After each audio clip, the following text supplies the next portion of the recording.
Daytona 500 2026. So close, yet so far. I'm still trying to wrap my head around what we just saw at Daytona. Racing has its fair share of heartbreaks. Every fan knows that. But every now and then, this sport delivers a blow that hits you somewhere deep, leaves you frozen, staring blankly at the screen with nothing to say. This year's Daytona 500 was exactly that kind of moment. The kind that reminds you why we're so madly in love with NASCAR and why it can absolutely destroy you emotionally at the same time. Because here's the thing, when you're out front in the biggest stock car race on the planet with just one lap left, you can almost taste it. You can almost feel your name being carved into the history books forever. And then, in the time it takes to blink, it's all gone. Vanished. That's the magic and the brutality of Daytona wrapped up in one. This track doesn't care about your backstory. It doesn't care how hard you've worked, how perfect your strategy was, or how clean you ran all day. It can flip your whole world upside down without a second thought. And what happened on that final lap on February 15th, 2026? We're going to be talking about that for years. Before we get into it, if you felt that gut punch too, if NASCAR runs through your veins every single week the way it does mine, go ahead and hit that like button and subscribe to NASCAR Tunnel. At Daytona International Speedway, we didn't just watch another 500-mile race. We watched a young guy come within 2.5 miles of completely rewriting his career, and then have it snatched right out of his hands. Carson Hocevar, 23 years old, Portage, Michigan. Coming into this season as the 2024 Rookie of the Year, piloting the number 77 Spectrum Chevrolet for Spire Motorsports. Now look, he's not exactly a household name yet. Your average casual fan might not know him on sight. But if you follow this sport closely, you've seen it coming. In 2025, he put together 2 top 5s, 9 top 10s, and a career-best second place at Atlanta.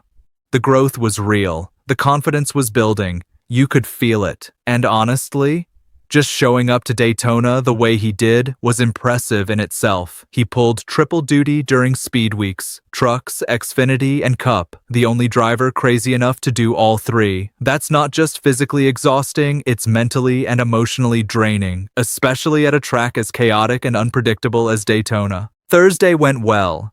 He finished second in his duel behind Chase Elliott and locked himself into the 500 starting 6th. Perfect spot, close to the front, but not exposed as an obvious target. Smart. Friday night in the truck race, total disaster. He wins stage 1, looks fast, looks in control, and then it all falls apart. Tire problems. He spins. Not once, not twice, 3 separate times, back-to-back cautions. His truck literally shuts off while he's leading, like the universe just hit the off switch on him. He finishes 35th with a DNF. That kind of frustration doesn't just go away overnight, it sticks to you. Saturday in the Xfinity race, he climbs into a Young's Motorsports Chevy and tries to keep things clean. But Daytona had other plans. He gets collected in not 1, but 2 multi-car accidents and ends up 20th. 2 races, 2 painful days. By Saturday night, you're sitting there thinking, man, this kid is due for some good luck. And then came Sunday. And Sunday, he drove like he belonged at the very top of this sport. The 500 itself was absolute madness from start to finish. 25 different leaders, 65 lead changes, a new record for the race. It felt like every 10 laps someone new was running up front. But Hocevar played it cool, strategic, patient. He pitted early on the lap 6 caution to maximize fuel mileage, stayed out at the end of stage 1 on lap 65 while most of the field came to pit road and crossed the line 4th. 7 stage points. Early in the season, that's like finding cash in an old jacket. It matters more than people realize. His Spire teammates Daniel Suarez and Michael McDowell also grabbed points. That whole organization looked dialed in, calm, and disciplined all afternoon. Stage 2 was survival mode. On lap 124, absolute carnage broke out in the Trioval. A 20-car pileup after contact involving Justin Allgaier and Denny Hamlin. Smoke, sheet metal, chaos everywhere. And somehow Hocevar threaded the needle clean, untouched. Why? Because he was hanging back, conserving fuel. Patience at Daytona isn't just a virtue. Sometimes it literally saves your entire race. In the final stage, fuel strategy became everything. Hocevar and McDowell were talking, working together, planning to push the 77 to the front. And McDowell, the 2021 Daytona 500 champion, knows exactly how this game is played. The plan was clean. Get a Spire Motorsports car to victory lane. Simple enough in theory. But here's the thing about being that close to the biggest win of your career. When you can see the lead, when you feel the momentum, instinct takes over completely. The crew gives Hocevar the green light. White flag in the air, 2.5 miles. That's all that stood between him and his first Cup Series victory. 2.5 miles between him and Daytona 500 immortality. And here's where it gets absolutely gut-wrenching. He had been dealing with radio issues all day. He didn't even know he was taking the white flag. He wasn't fully aware it was the final lap. Think about that for a second. He's leading the Daytona 500 and he genuinely doesn't know it's the last lap. That detail alone is almost too painful to process. As the field charges down the backstretch, he's trying to figure out which lane to defend. The top line starts building a massive run. Eric Jones in the 43 makes contact. Hocevar gets pushed slightly off his line. Maybe he doesn't fully commit to the wall in time. Maybe the air gets to him. Maybe it's just Daytona doing what Daytona does. He gets hooked straight into the outside barrier. One moment he's leading, the next he's spinning into the fence. And then behind him, it absolutely explodes. Riley Herbst throws a desperate late block on Brad Keselowski. More wrecking. Cars sliding sideways across the finish line. Chase Elliott crashes before the checkered flag even waves. Pure pandemonium. And through all that smoke and carnage, one car slips through clean. Tyler Reddick, number 45 Toyota for 23X Racing. He led one lap all day, the final lap, and that was enough to win the Daytona 500 for co-owners Michael Jordan and Denny Hamlin. Second place, Ricky Stenhouse Jr. Third, Joey Logano sliding across the stripe. Carson Hocevar, 18th, after leading at the white flag. 18th. You could hear it in his voice post-race, that mix of composure and quiet devastation. He kept himself together professionally, but you just know those what-if thoughts were screaming in his head on that long ride back to the garage. Here's the thing though, and I think this matters. 18th is actually the best Daytona 500 finish of his career. His previous two starts, 40th and 30th. Progress is still progress, even when it doesn't feel like it. Those 7 stage points have him sitting 9th in the regular season standings with 36 points already banked heading into 2026. That's not nothing. He did everything right on Sunday. Smart strategy, fuel conservation, avoided the big wrecks, worked with his teammates, executed pit stops, put himself in the perfect position to win. And at Daytona, sometimes doing everything right still isn't enough. That's what keeps us coming back to this sport. It builds you all the way up and then breaks your heart in the same afternoon. But here's why I actually feel good about where Carson Hocevar is heading. Early season points matter, momentum matters, confidence matters. And this run, this changes how the entire garage sees him. He proved he can manage a super speedway race strategically. He proved he can handle pressure on the biggest stage in the sport. The win didn't come, but the statement sure did. And it was loud. Moments like this either break a driver or sharpen them. Personally, something tells me this one is going to sharpen him. Now I want to hear from you. Was that just hard racing? Was it a lane choice error? Was it just Daytona being its unpredictable, unforgiving self?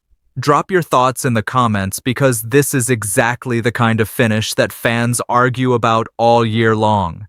If that heartbreak hit you the same way it hit me, hit the like button. It genuinely helps. And if you love honest, emotional NASCAR talk every week, subscribe and be part of this from day one.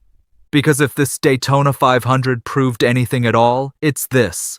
In NASCAR, glory and heartbreak are separated by inches. Atlanta fallout, Carson Hocevar, controversy, and Harvick's blunt warning. Atlanta handed NASCAR one of those races that just won't stop generating headlines even days after the dust has settled. Sure, Tyler Reddick drove away with the trophy, but by Monday morning the trophy was almost an afterthought. The real conversation? Everything swirling around Carson Hocevar. The comeback drive, the overtime contact, the apology texts, and then Kevin Harvick stepping up to a microphone and dropping the bluntest, most old-school warning we've heard in a long time. This is the full Atlanta fallout story. And honestly, there's a lot to unpack. Let's start with the winner, because even Harvick couldn't quite believe what Tyler Reddick pulled off. Reddick survived serious damage, lost his entire right front fender, and somehow clawed his way back to the front and won in double overtime. Back-to-back wins to open 2026, the kind of start that immediately shifts the mood around a team and a season. Harvick's reaction was essentially stunned disbelief. He pointed out that Reddick's mangled car actually looked faster at the end than it did early on. No fender, still winning. That tells you everything about what modern Atlanta, Echo Park Speedway, has become. Damage doesn't automatically end your afternoon anymore. If you can stay in the draft, keep getting pushes, and hold your track position, you can survive things that would have sent you to the garage in a previous era.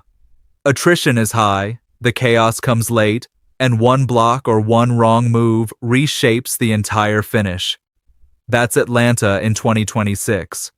And that's exactly the environment where Hocevar thrives, and also where he keeps setting things on fire. On paper, Hocevar had a tremendous day. 4th place, fighting back from 2 laps down, and sitting 4th in the standings after just 2 races. That is not a fluke. A lot of drivers go 2 laps down at a superspeedway and never recover. Hocevar turned it into a top 5. That takes real skill, good strategy, and the kind of relentless focus that genuinely excites you about a young driver's future. But here's the thing about Hocevar. Even when the results are good, the way he gets there tends to leave half the garage irritated. He's become a lightning rod, and Atlanta only turned up the voltage. The biggest flashpoint came on the first overtime restart. Hocevar lined up behind Christopher Bell, spotted what he thought was a gap between Bell and Bubba Wallace, and went for it. Full commitment. The move put Bell into the wall and ended Bell's legitimate shot at winning the race. That one moment completely hijacked the post-race conversation. Bell kept his cool publicly. No dramatic blow-up, no pointed accusations. But what he did say revealed exactly where Hocevar's reputation currently stands. He said he hadn't seen a replay yet, and would hold his full judgment, but the more telling line referenced the communication before the restart. Essentially, Bell said Hocevar had told him one thing, and then did something entirely different when the green flag dropped. That's not a complaint about contact. That's a complaint about trust. Bell was saying, clearly and calmly, that with Hocevar, you simply cannot assume the race will unfold the way he promised it would. That's a much deeper problem than a single incident. To his credit, Hocevar didn't run from any of it. He faced the cameras and was brutally, almost refreshingly honest. On the move itself, he kept it simple. I fit a car in there. He added that the gap looked open when he committed, but had probably closed by the time he actually arrived. He admitted he didn't intend to wreck Bell, but he also made it very clear that when he sees an opportunity in a critical moment, he's going to take it. No apologies for his mindset. No pretending it won't happen again. And that's exactly why this storyline keeps growing. Hocevar isn't confused about why these controversies keep following him. He's openly telling you this is how he believes races are won. He sees a hole, he plugs it. You can respect the honesty while also understanding why other drivers are quietly fuming. He also said something after Atlanta that stuck with me. Even after climbing from 2 laps down to finish 4th, he looked at it as a missed opportunity. His words? I choked. 2 words. No excuses. That line tells you everything about where his head is right now. He knows he's close, he knows the speed is there, he knows he keeps putting himself in positions to win, and he also knows he hasn't closed the deal yet.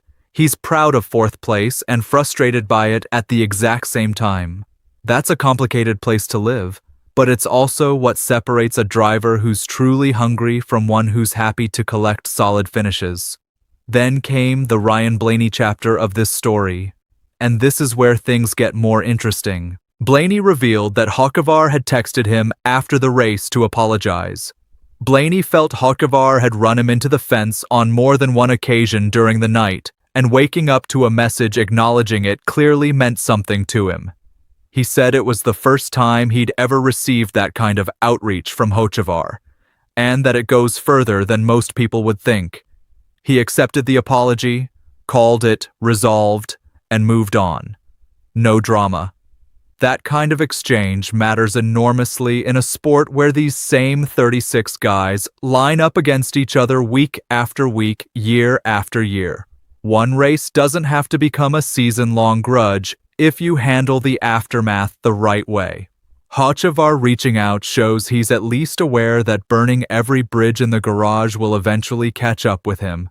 That's growth. Quiet, behind-the-scenes growth, but growth nonetheless. Still, Blaney gave the same warning other veterans are now delivering. The talent is obvious, the speed is undeniable, but there's a clear line between aggressive and reckless, and if Hocevar can stay on the right side of that line, he's going to be a genuine headache for the entire field, in the best possible way. And then Kevin Harvick walked in and lit the whole thing up. Harvick made no attempt to soften his assessment. He described Hocevar as a driver who will plug any hole he sees, go 3 wide, go 4 wide, and never back down from a run. And unlike some of the critics, Harvick was actually careful to say he doesn't believe Hocevar is doing anything illegal or even technically wrong. He's racing aggressively. That distinction matters. Harvick isn't calling for NASCAR intervention. He's calling for something far more old school than that. His warning was direct. When you keep putting drivers in bad positions over and over again, eventually someone in the field is going to answer you in the same language. And then he was asked the question everyone wanted answered. How would he handle it if he were still out there racing against Hocevar every week? He didn't flinch. I'd probably wreck him the first chance I got. That is the loudest public warning Hocevar has received yet. Not because Harvick is literally instructing someone to go do it, but because he's articulating how a significant chunk of the veteran racing community thinks. When NASCAR isn't stepping in and the same driver keeps forcing everyone's hand, the garage has historically policed itself. That's not new. That's as old as the sport itself. Harvick even floated Kyle Busch as someone who has both the motivation and the vocal history with Hocevar, but he also noted the catch. The driver who sends that message has to actually be around Hocevar at the front of the race to do it.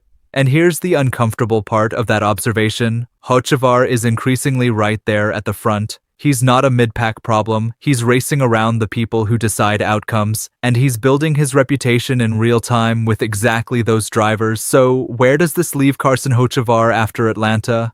Promising and dangerous, honestly, in equal measure. The speed is legitimate, the results are legitimate, he is clearly knocking on the door of his first Cup win. But every week he races this way, the patience around him in the garage gets a little thinner, the cooperation gets a little harder to count on, and the list of drivers who feel they owe him one gets a little longer. He's at a crossroads that only he can navigate, and the whole sport is watching to see which way he goes. Now I want to hear from you. Did Kevin Harvick go too far, or is he just saying out loud what plenty of drivers are already thinking? Drop your take in the comments. And if you're enjoying this kind of honest NASCAR breakdown, like the video, subscribe to NASCAR Central, and share it with one fan you know. We're pushing toward 5,000 subscribers, and every single one counts. Don't miss what comes next, because with Hocevar in the field, it's never a dull week.